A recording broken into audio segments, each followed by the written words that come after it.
Yan na po yung update dito sa project natin sa Kuliling, Rosales, Pangasinan mga ka-share-it. Yan.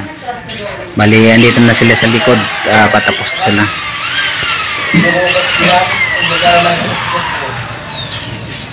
Tingnan natin doon sa paikot para itur ko kayo mga ka-share-it.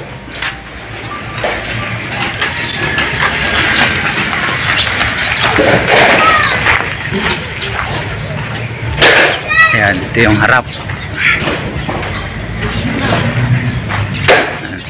Punta tayo dun sa harap. Ayan.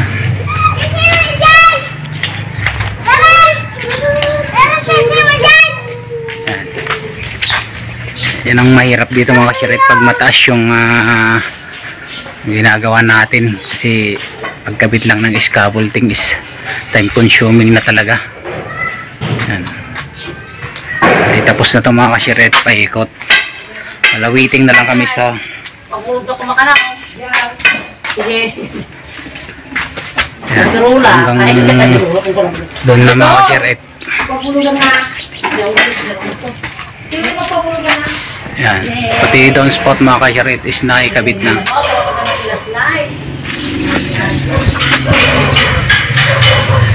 Yan. Doon na sila sa bandang likod. Yan. Mali dito sa harap is dalawa yung nilagay natin, kasi doon sa corner mga ka-share-it dyan is bali gutter yan. Malakas yung volume ng tubig. Dito naman is maliit lang na bubong to.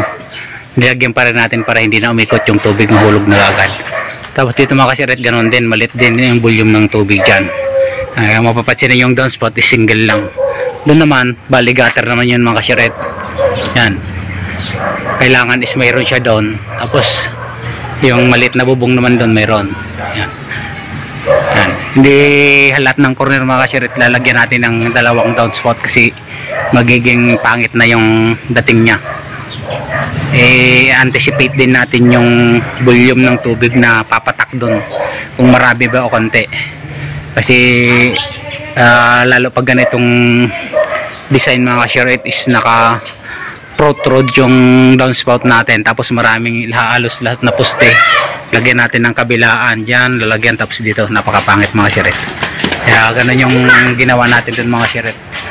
Nilagyan natin ng T, tapos siniris natin yung galing dito tapos doon, para malinis nyo tingnan. Yung iba kasing nakikita ko mga ka-share-it is nilagay nila sa bandang gilid do ito, tapos lalagay nila na maraming fittings, yung nagiging pangit, saka front siya sa bara.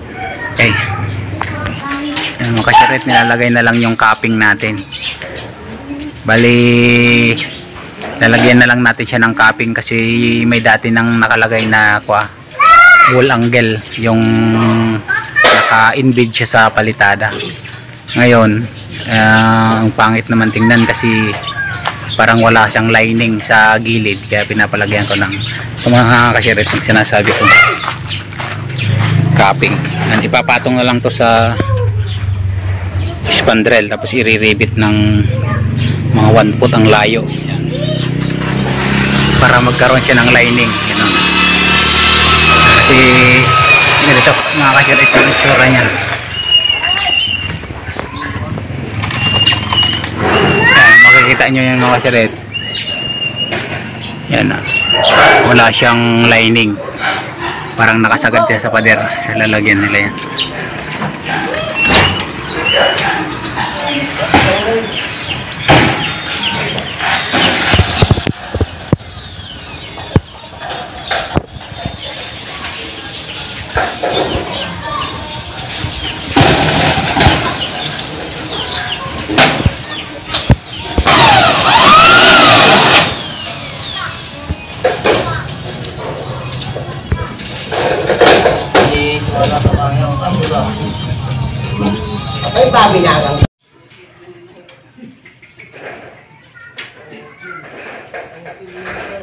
Mga ka-share-it, bali yung sulok na lang na yan ang gagawin.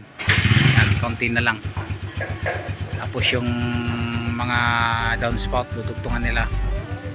Bali-balik na lang kami pagkatapos ng New Year siguro. Gawin namin yung mga yung bayang-bayang. Okay.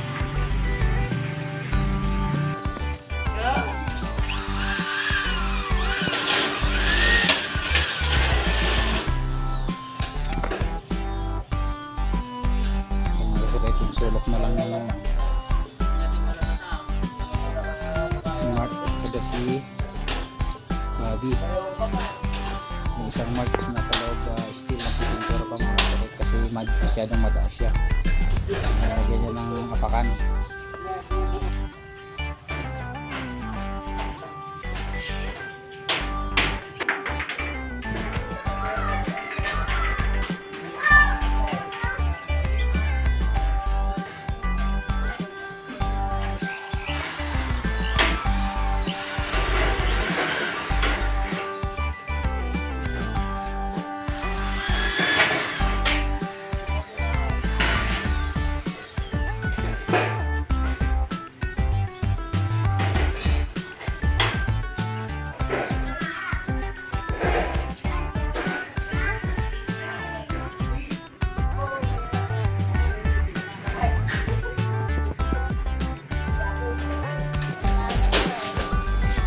Mga kasirit, malapit na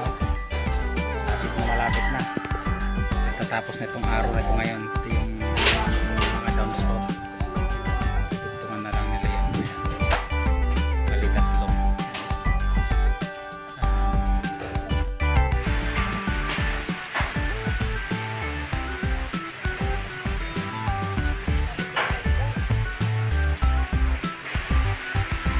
Umuulan Merkulis mga kasirit.